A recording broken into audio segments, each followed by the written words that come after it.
Welcome to the new show, Toward a Solar Civilization, where your host, Naika Gabriel, introduces many experts who will focus on the development of spiritual consciousness, the importance of wisdom, love, and fraternity, and the living knowledge of the laws of nature and the universe. They delve into the profound and transformative ideas of Omraam Ivanhoff that have significantly impacted spiritual thought and provide practical methods to awaken you in a more purposeful, conscious, spiritually aligned way of living. Here is Naika Gabriel, your host. Welcome back to the second episode in this fascinating new series, Towards a Solar Civilization, the teaching of Omraam Ivanhoff. Hi, I am your host, Naika. Today's topic is nutrition from a spiritual perspective. In other words, it's all about the importance of conscious eating to nourish all our physical and subtle bodies. No matter what type of diet you're on, the most important thing is to know how to eat mindfully. The inner state in which we absorb food is reflected on us. Alex will help you discover how to draw subtle energies from nutrition that will allow you to accomplish all of your future activities more fully, deeply, and healthfully. The science of the initiates teaches us that food is prepared in the divine laboratories with incredible wisdom that contains magical elements capable of preserving or restoring physical, psychological, and psychic health. The science of the initiates teaches us that food is prepared in the divine laboratories with incredible wisdom that contains magical elements capable of preserving or restoring physical, psychological, and even psychic health. By using human thought effectively, we are capable of drawing subtle luminous particles from food, which take part in the constitution of our entire being. Indeed, Omraam Ivanhoff's Rani Yoga, or the Yoga of Nutrition, emphasizes mindful eating as one of the fundamental spiritual practices. It teaches that the way we eat affects our physical, emotional, and spiritual well-being. In this second episode, Alex will explore the role of nutrition as a catalyst for personal transformation, using music to prepare the mind before eating, the significance of eating in silence, how we change our destiny through the yoga of nutrition, and so much more. Today, I am pleased to welcome Alex Crenshaw. Alex is the founder of the Zen Institute in Mount Shasta, California. He changed from being a corporate accountant to a Zen Buddhist practitioner. With a unique journey of encompassing corporate roles, Zen Buddhism training, an accounting degree, and an MBA, Alex dedicates himself to societal betterment. He regularly contributes to both radio and television and focuses on human potential, mindfulness, and societal issues.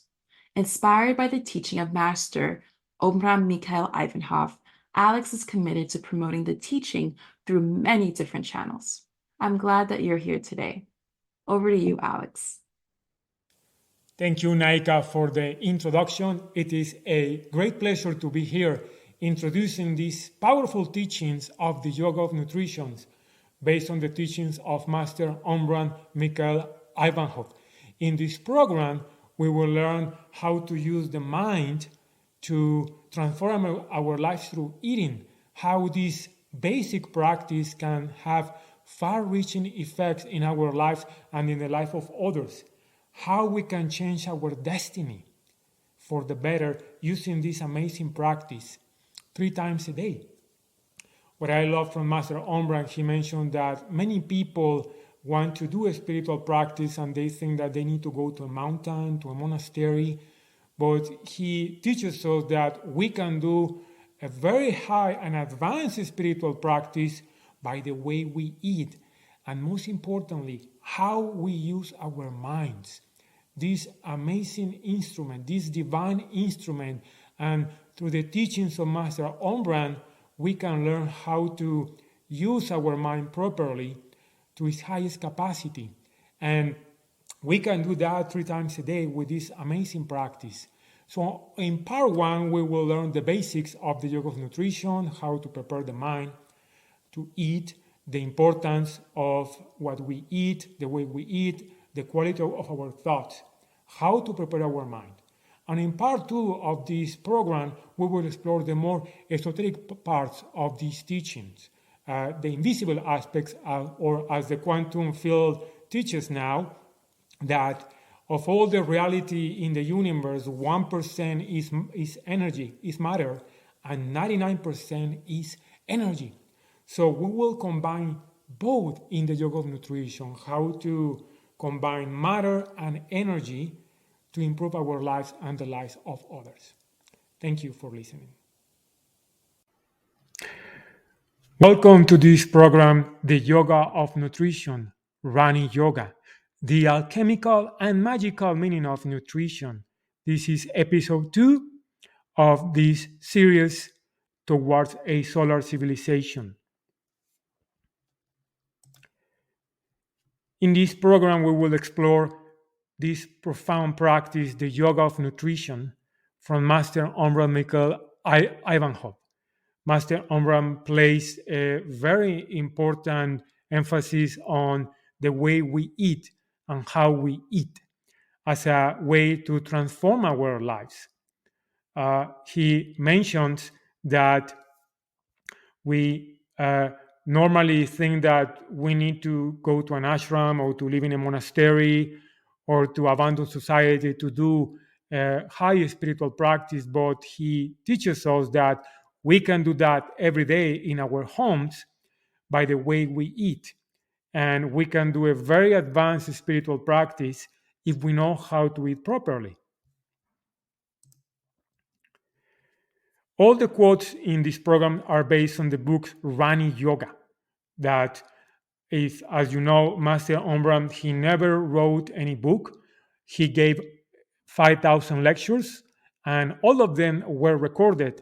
And this book of Rani Yoga was based on some of the lectures that were related to nutrition.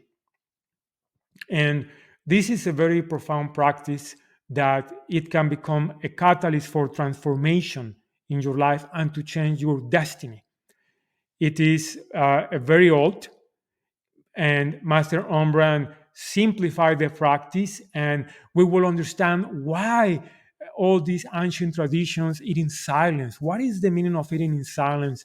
I myself, I live in a Zen center for 7 years, and part of the training was to do a lot of silence, meditation in silence, and including eating.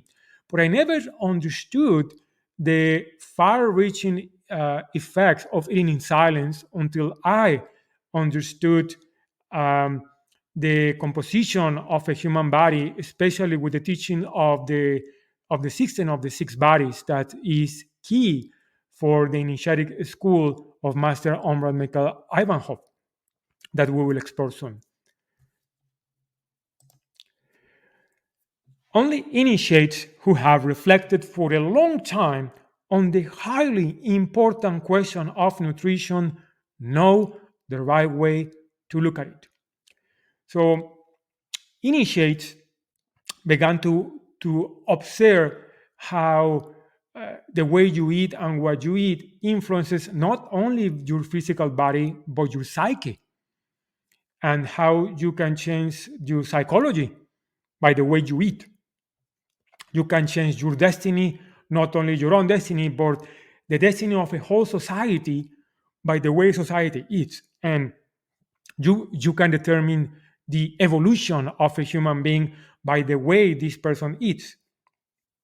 Now, to have a clear understanding of the consequences of this practice, we need to understand the system of the six bodies, which is one of the foundational teachings of Master Omraam.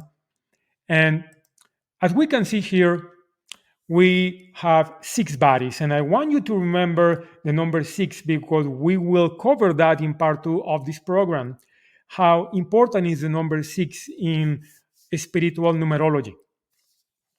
And as we can see on this diagram, we have 6 bodies and they are divided in the higher self and the lower self. And if you see in the middle, where are the vesica shape, we have the signs of the zodiac, because everybody it is related to a sign of the zodiac. And Master Omraam wrote a book about the importance of the zodiac for a human being. Now, the lower self is related to the personality, and the lower self is divided in the mental body, which relates to the intellect, the astral body, which is related to the heart, and the physical body, which it is related to the will. The higher self, which is related to individuality, has three bodies. We have the causal body, which is related to the reason. We have the Buddhic body, which it is related to the soul. And we have the Atmic body, which is related to the spirit. Now, of these six bodies, only one is visible to the physical eyes. Obviously, is the physical body. The other six bodies are not visible to the normal eyes. In modern terms, this is what the quantum field says, that of this reality, only 1% is physical and the 99% is energy. So the other five bodies are what comprise the 99%. Now, keep in mind that these six bodies are functionally constantly, 24/7, even while you're sleeping. And an initiate wants to be aware of these six bodies constantly, because if you are not aware of that, they influence you, and the six bodies are also influenced by the environment that is around you. Other people, nature is affecting these six bodies. That is the reason an initiate places a strong attention on their environment, because it affects the six bodies. Especially within the lower self, we have the astral body, and the astral body, as you know, it is related to the emotions and the feelings. And we become aware of that at night. Every night when we go to sleep, we go to the astral realm, and we experience all the emotions that affect human beings. So an initiate places a very strong emphasis on the astral body and how to train it. So that is the reason we need to have a clear understanding of the system of the six bodies, because when we eat, we can influence these six bodies at the same time. That is the reason it is very important to prepare the mind and to eat in silence. The other part here also, here we can see that the other five bodies are related to the etheric body, the invisible one, or what is called the etheric double. Now, it has been confirmed that many diseases start on the etheric body, and the etheric body is related to the astral body, which is affected by the emotion. So you have an emotion that is negative that affects the etheric body, and then it affects the physical body. It has been confirmed, which initiates knew for a long time, that many diseases start in the etheric body and they manifest in the physical body. That is the reason if you see a Chinese doctor or an Ayurvedic doctor, they look at the energy body before they treat the physical body, because they know that we are more than what the physical eyes can see. So with this knowledge now, you will get the most of this yoga of nutrition practice, because otherwise you will get bored, you will not understand, well, what is the benefit? But now that you can see that we are more than what the physical eyes can see, you can realize how important is this practice to transform our lives and change our destiny.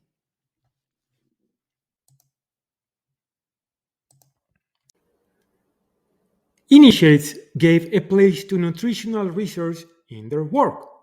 They found that food prepared in the divine laboratories with incredible wisdom contains magical elements capable of preserving or restoring physical and psychic health and giving us the greatest revelations.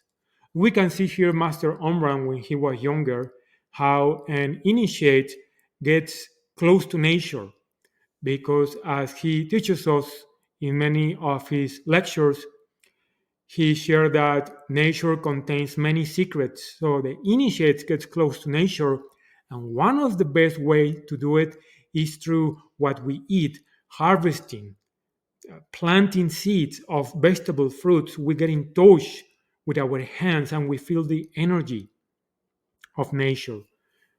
So we can see here how he give us an example of planting and harvesting, the quality of what we eat. And we can see also in this example, it can give you an idea of always asking yourself, where is the meal that I am having in front of me coming from? Who harvested that? Who planted that? What is the energy behind it?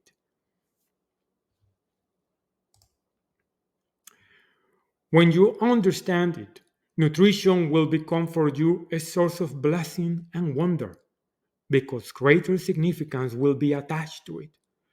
We can see here, this is in Switzerland. There are three main schools in the world, in France, at the Bonfen, in Switzerland, Videlinata, and in Canada. And here in the image, we can see Master Omraam in the background when he was teaching, and people were eating in group. That is the importance of the community of the brotherhood, and people were eating in silence. And in this quote, it's telling us here that nutrition can become a source of blessings and wonder. The more significance we give to it, the more benefit we will get. And again, we need to prepare the mind to get the most benefit of it. And it makes a big difference when you eat alone that when you eat in a community. I have done it, and the energy is different. Yes, when you eat alone, it's different energy. But when you are in silence with a community, energy is magnified because we have all this intention of the community for the benefit of others. So the quality is different. And Master Omraam, he also plays in all his teachings a very important emphasis on community, on the brotherhood. And this is an example that we can see on these pictures. But we must know in what conditions and by what means we can extract these elements, and that the most effective method is thought. Most of this training is how to purify the mind to absorb the most of what we have in front of us. We need to prepare the mind because, as we have seen previously, everything is energy. And with our thoughts, create our reality. So when we are eating, we need to prepare the mind to fine tune this very important and delicate instrument called the mind with capital M, to absorb the nutrients, the visible nutrients and the invisible nutrients from what we're eating. And we need to prepare the mind. That is the reason that we will see in part 2 the importance of music, how to balance the hemispheres of the brain, the left and right hemispheres. And then we eat in silence. We're not talking to others, either verbally or mentally, because if you are eating in silence but you are having a mental discussion with the neighbor or with your partner, well, that doesn't help because you are distracted. So we need to prepare the mind. Thousands of people make themselves ill without knowing that their ills stem from the way they feed themselves. Years ago, I read on a magazine that a psychiatrist received a patient, and this patient went to see the psychiatrist because he was suffering from anxiety, from depression, from anger. And by his surprise, the psychiatrist, instead of asking him about his mind, his emotion, he asked him, "Tell me what you eat." And the person described, "Well, I eat all these burgers, French fries, fast food." And the psychiatrist asked him, "I want you to stop eating all that, and I want you to eat more organic, more whole, more close to nature." And the person did that. And he noticed that all his anxiety, all his depression, his anger was reduced, began to disappear by what he was eating. So we can see an example here that what we eat affects not only our bodies but our minds, because they are not separate. An example of that in this image, for example, we can see an expensive car. And as we all know, to run a car, we need two things. We need gasoline and oil. Without gasoline, we can go nowhere.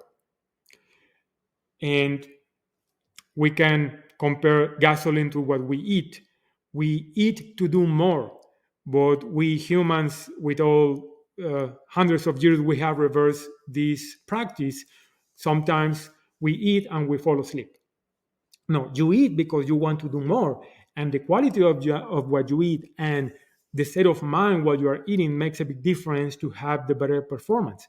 And the oil represents the blood, the quality of the blood. We know that the better the oil, the better the performance of the car. Well, it is the same. Now, if we compare this to the human body, here in this image, what we eat becomes the blood, which is the oil in a car. So you can have the best nutrition, but if the quality of your mind is not ready to absorb that nutrition, the quality of your blood will be affected. So, and as we can see here, the blood goes around the whole body, and one of the functions is to clean the body, gather toxins, and clean the body again. So this process, so what we eat and the way we eat makes a very important difference on the quality of our life, not only physically, but mentally. And why mentally?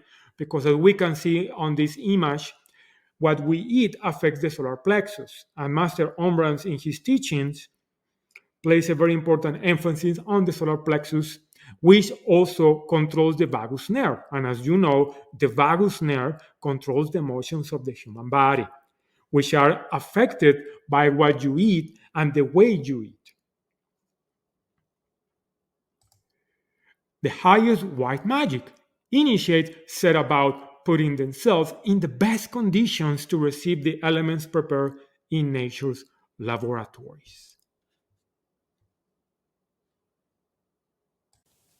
Hi, I want to give you some suggestions about eating using the body. For example, always try to eat with the back straight, because the position of the body tells you where's the mind. If you see people that have a lot of preoccupation, that are encroaching like this, or they are thinking a lot, it helps to have the back straight, because you take oxygen while you breathe, while you're eating, and you nourish the body along with what you are consuming. So that's important also. This is a suggestion. I also want to mention that you need to be flexible. You have family, and you need to talk to them. Well, do not eat in silence, especially if you have children. In ancient times, the most important place in a house was the kitchen, because in the kitchen, the families were getting together, and it was the time to bond, to know each other. And now in modern times, people are together in a table, but you see them with the cell phones, so they are not eating in silence. So it's very different. We live in a very different time. So one of the goals of this practice is to center yourself, but at the same time is to make the importance of family values. One of the problems that we have in society now is the family values are disappearing. So it's important to bring them back.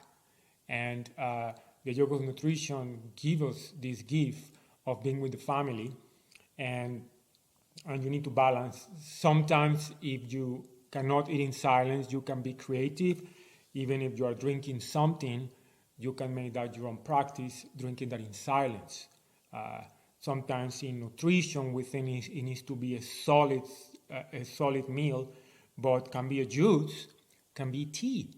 A very simple, be creative and adapt this practice to what you are drinking, to what you are eating. But again, if you have children and it's the time to know them, eating in silence, maybe you need to adapt the practice and do it in another time. That's important also. Also try whenever you can to eat close to nature. It makes a big difference. We work in offices or we're close to the computer. Eating in silence in front of the computer can be very distracting and can be tempting, even if you are eating in silence. So try to go outside if you can, if the weather permits. Also try to research where the food that you are eating is coming from. Any vegetables, any produce, because remember, everything is energy, frequency, and vibration. With this initiatic training, you need to start to transform the way you see the world. And any energy gets absorbed in physical items, especially while we're eating. As I mentioned, the energies, the fruits and the vegetables have the energy of the stars, the sun, and the planets. I was watching a documentary, The Secret Life of Plants, and a scientist went to the desert to test how plants behave around nature, and he attached to the plants very sophisticated instruments, and he found out that the plant was following the path of the stars. So it was doing this, it was moving, and it was following the stars. It was amazing for him. So imagine that is the energy that we want. As you can see now with this, that one of the goals is to fine-tune the mind to receive this energy that is in what we are eating. Based on this, as you can imagine, the less processed is what you eat, the better for your health. The more pure, the better. It's the same. So find out that what it's that you are eating, where it's coming from, and it doesn't matter. Also remember that everything is matter and everything is energy. You can change it, and that's the purpose of your thoughts. You can embed any energy. Bless what you eat. Some people use the hands. Some people do it mentally. If you're in public, you do it mentally. So these are just some guidelines that can help you to deepen in this practice of the yoga of nutrition. Thank you. Thank you, Alex. Now here's to a quick break. Make sure to have your pen and paper ready to note the discount code for some of the books mentioned by Alex. Om Times TV.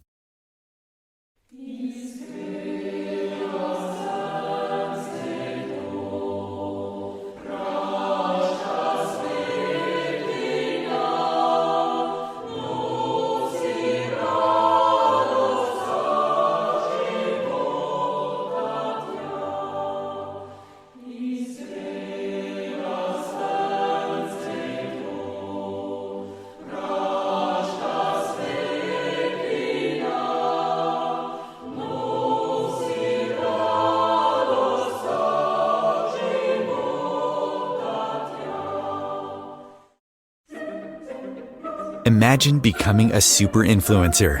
Reinvent yourself, invest in your brand, and then manifest your success with a robust spheric approach. Om Times Media and Broadcasting offers a unique and multifaceted way to become the spiritual and conscious influencer you deserve to be by putting your message across our powerful platform with its proven record of integrity and excellence. Through our produced shows, Om Times offers the opportunity to become a social media TV personality, a radio show host, an Om Times magazine columnist, and a syndicated podcaster, all in one shot.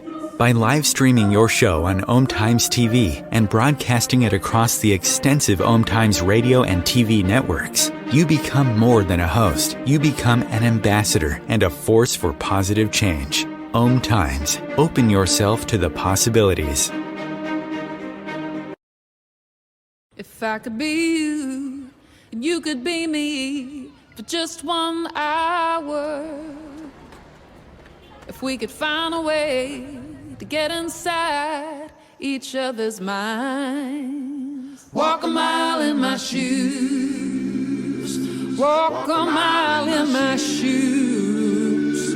Well, before you abuse, criticize, and accuse. Walk a mile in my shoes. Welcome back. I'm glad that you're still here. Back to you, Alex. I can't wait to hear the rest of your talk. Thank you, Naika, for the introduction. It's very glad to be back for this part 2 of the Yoga of Nutrition. And we will explore now the more esoteric practice of the Yoga of Nutrition. We're going to go deeper and to see the effects on the subtle bodies of the Yoga of Nutrition, the way we eat. Chewing is for the physical body. For the etheric body, we must add respiration. Air kindles flame. You breathe on fire to bring it to life. Similarly, when you breathe while eating, this intensifies combustion. Okay, here we can see that we have the etheric body.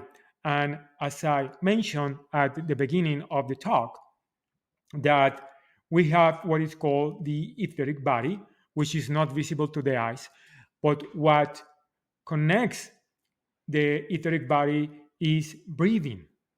So the way we activate it or we nourish it is through breathing. So that is important while we're eating, to pause and to inhale deeply. That creates combustion. And then that combination that we're chewing, that is the fire plus the air, creates combustion, and there is very assimilation. Plus, in addition, we activate the etheric double. Because as I mentioned also at the beginning, most of the problems, physical problems, begin in the etheric double. Doesn't start on the physical body. That is the secondary symptom. The symptoms start on the etheric body, affected by the astral body, the emotions.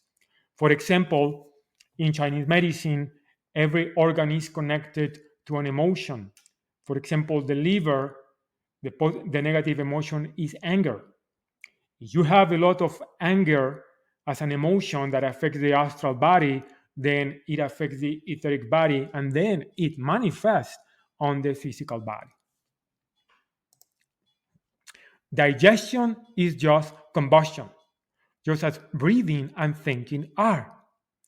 Only the degree of heat supplied and the purity of the matter differs from one process to another. So we have different processes here. As I mentioned at the beginning, everything is energy, frequency, and vibration. So every thought is energy. Breathing is energy. So we want to harmonize both at the same time. And inhaling deeply is very important. So notice when you eat how you inhale, and also it's important the body. Try always to keep the back straight. So that is going to help you to bring the air all the way to the navel, to the stomach, all the way down.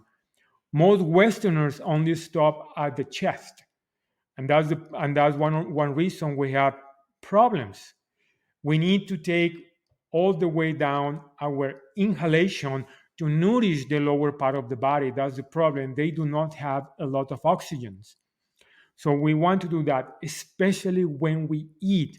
We need to add the combustion, inhaling deeply. When you eat, you must stop from time to time and breathe deeply so that this combustion allows the etheric body to draw subtle particles from the food. As we saw that we have the six bodies, but also fruits, vegetables, they also have the other bodies, the subtle bodies. Then you want to extract those subtle bodies from the fruit, from the vegetables. And the way to do it is through breathing. That's the key of this practice. So for this reason, we need to eat in silence. If you are talking, if you are thinking, if you are thinking about negative things, well, you are affecting that, because remember, thinking is energy. So now you can see how important it is to eat in silence. In order to feel the etheric body, you must breathe deeply. So the etheric body carries vitality, memory, and sensitivity. You benefit when it develops properly. Remember again, this is key to have always clear. Your physical body is a reflection of the etheric body. Whenever you eat properly, you are nourishing the etheric body, and at the same time, you are nourishing the physical body.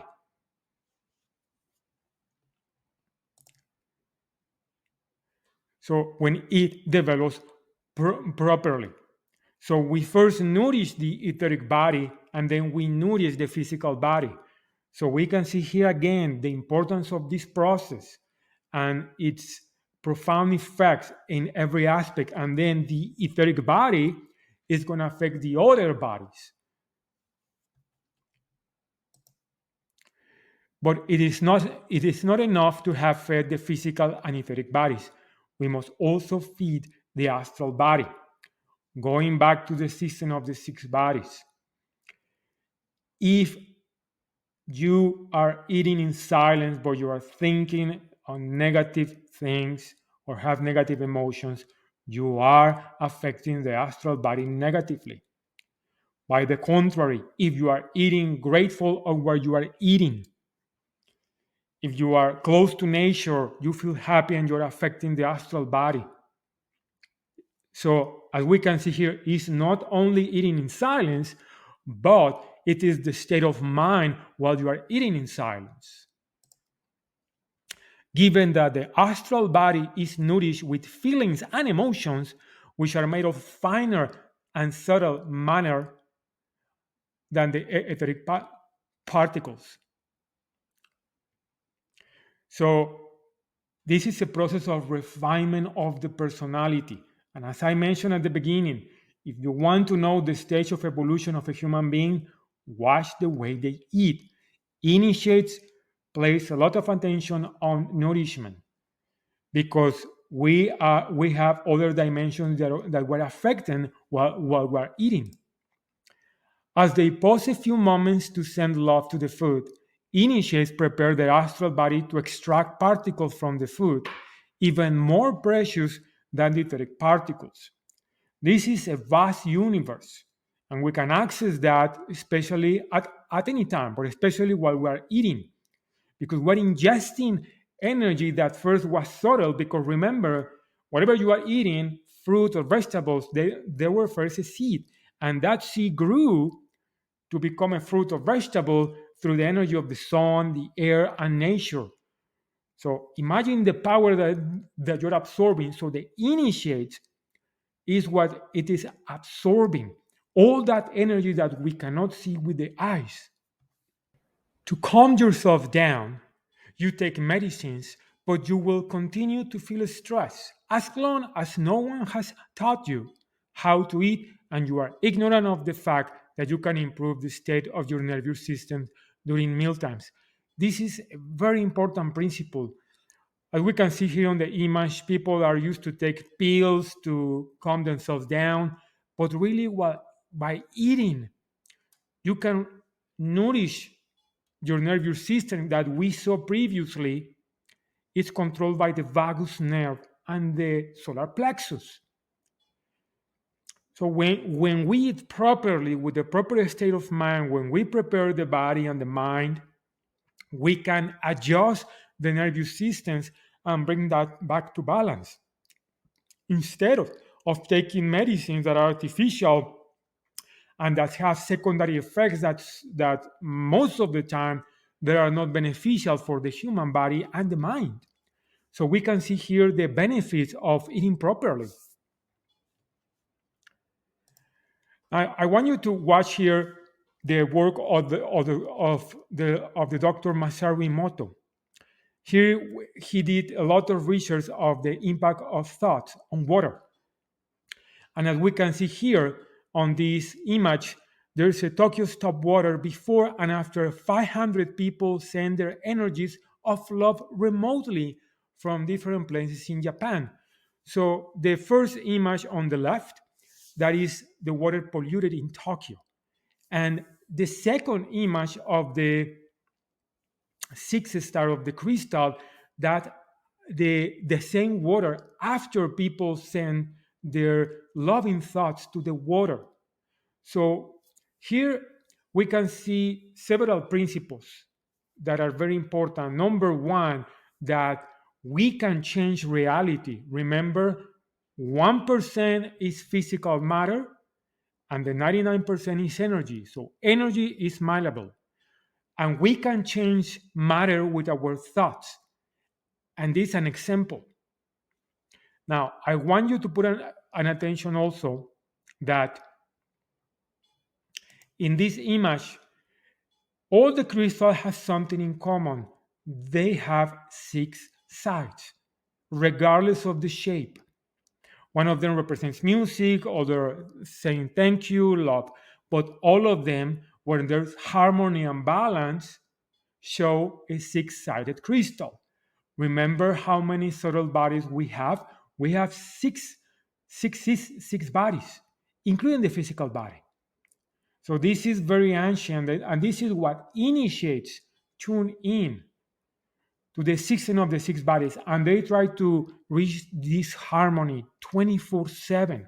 As you can see, this is now based on science, but initiates knew that from a long time ago. So you can see how important is a state of mind. I remember once that I was in a restaurant with a friend, and the waiter came and said, I am having a very bad day. And my friend told me, do you want to eat here? I said, no. And we left because the attitude of the waiter was impacting the food that he was serving. Now we can see the proof of this. This is not just theory, this is a fact. We affect our environment with our thoughts, especially what we eat. That is the reason the process starts while you are preparing your meals, when you are cooking. What is the state of mind that you have while cooking? Because you are passing that state of mind to where you are eating. It is this ability to access different realms that makes human superior beings. This is from the book Alchemy, Astrology, Magic, Kabbalah. So we human beings have this great gift. We can access different realms with our mind. And that's the most important part.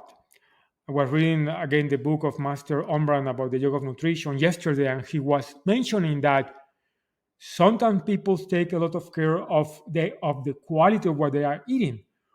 But even though they have the best nutrition, if their minds are polluted, they are not getting most of the benefits from that. By the contrary, they are polluting that with their thought. No matter how expensive, how organic, how clean is the food that you are eating, your state of mind is so powerful that you affect that.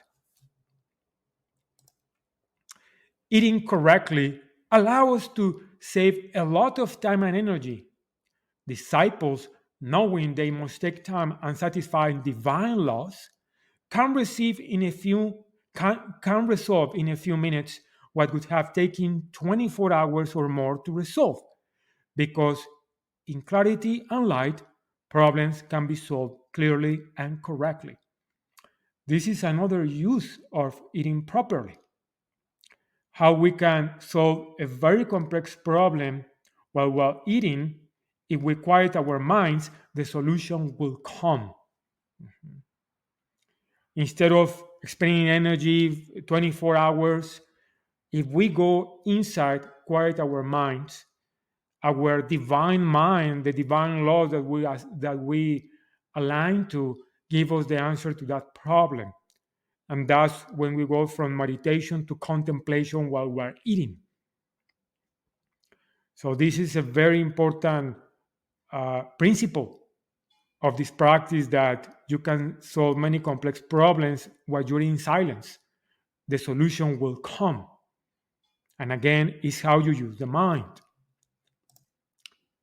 In order to nourish their mental body, initiates concentrate on the food and even close their eyes to concentrate better. For them, food represents a manifestation of the divinity, and they try to study it in all its aspects. When it comes, where it comes from, what it contains, which qualities correspond to it, which entities have taken care of. Again, as we human beings have another subtle bodies, also in nature, there are other entities that are invisible that take care of the vegetables, the fruits, those what is called nature spirits. So which entities are behind what you are eating? Who harvested what you are eating? The farmers, all that energy, the environment, all that is affecting, and the initiate, he tries to extract that energy. And again, it's with the mind. This discipline, there's a lot of purification of the mind to prepare to absorb higher energies. In the new race that is to come, humans will be taught that nutrition is not the simple, ordinary process they tend to dismiss it as, but that behind this daily act of eating, God has hidden the possibility for each one of us to do psychic work of the highest importance. Again, even if you have a busy schedule and you want to do a spiritual practice, you can do it while eating. You can do psychic work of the highest importance. So you do not need to go to a monastery, you do not need to go to an ashram, you do not need to abandon your family. You can teach them this. And if you do it with your family, all will be enriched and nourished in many aspects. So music and nutrition, this is Master Omraam places a strong emphasis on music as a way to reach higher knowledge. And this is one of the schools of music of Master Omraam. And we will see why, because when you listen to music, and because again, everything is energy, frequency, and vibration, that music, and based on what we saw with the work of Dr. Masaru Emoto, we can see how music affects the vibration of your body. So music balances the two hemispheres of the brain. So it balances you. It's important when you do something in life that the two hemispheres of the brain, the left hemisphere and the right hemisphere, are balanced. And music is a great way to do it. Obviously, not any kind of music, but classical music, Baroque music accomplish that. For example, it has been studied with this classical music, Handel's Messiah, based on this book Super Learning. The Delaware Labs in England analyzed the wave forms generated by some music. When the wave forms from the final chord of Handel's Messiah were charted and overlaid, they form a perfect five-pointed star. And in this quote from Master Omraam, the five-pointed star is the most important symbol for the initiate. So as we can see here, music is mathematics.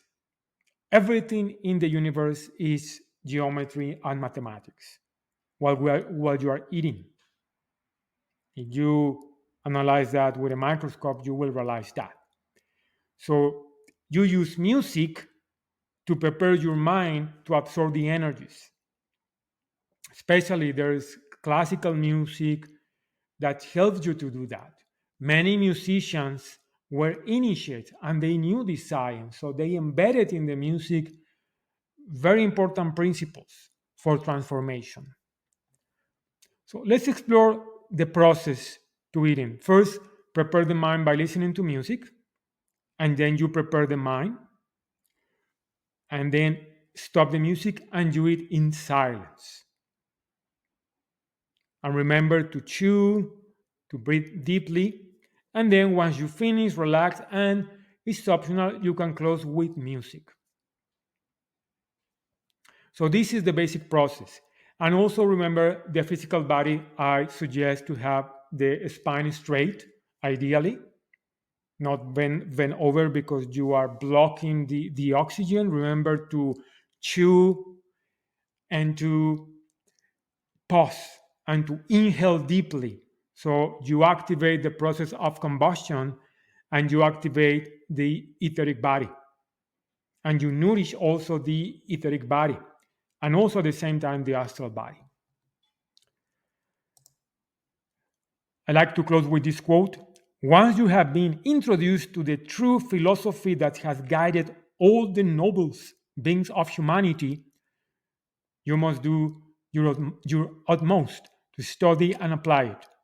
The situation constantly improves for those who exert themselves. Thank you for listening to this talk, for watching it, and I hope that you learn a lot about nutrition, and I look forward to seeing you in the next program. Thank you. Thank you, Alex. This was a fascinating presentation. I've learned that it's not all about what we eat or how much we eat. Far more important is our attitude towards nutrition. It's quite incredible to think that the act of eating is of mystical importance. I really enjoyed learning how eating is also comparable to the Last Supper. What is really interesting as well is how we think about food and how it shows a lot about our connection between us and nature. Nature gives us food, and if we are really in tune with nature, we can use this food to help every part of us grow and flourish. If you are interested in learning more about the yoga of nutrition, you may learn more in Omraam Mikhail Ivanhov's books about nutrition, particularly the complete works number 18, Rani Yoga. If you've enjoyed this second episode, stay tuned for our next episode in 2 weeks. In episode 3, some key points will be shared about the transformation of oneself. You will learn about how working with the sun and light can ignite your sacred fire and allow you to increase your inner light. In episode 4, we will hear from 2 experts from Brazil about how women, and especially pregnant women, hold the key to bringing in higher souls into our world. Episode 5 will be with guest presenters who will share their experiences with collectivity's power and benefits. They will also describe what the Brotherhood is. And finally, at the end of our first series of episodes, Anatole will interview in episode 6 a range of people from Africa, Asia, North and South America, and Oceania, and how they experience the teaching in everyday life. The testimonials will particularly emphasize the benefits of visiting spiritual centers. And yes, we will not end there. We have other topics to cover that I'm sure will be of interest to you. For example, we will talk about love and sexuality, reincarnation, the 4 sacred sciences, geometry, expressing co-creation through the arts, and much, much more. Thank you for watching another episode of Towards a Solar Civilization, the teaching of Omraam Mikhail Ivanhov. I am your host, Naika, and I look forward to seeing you in 2 weeks.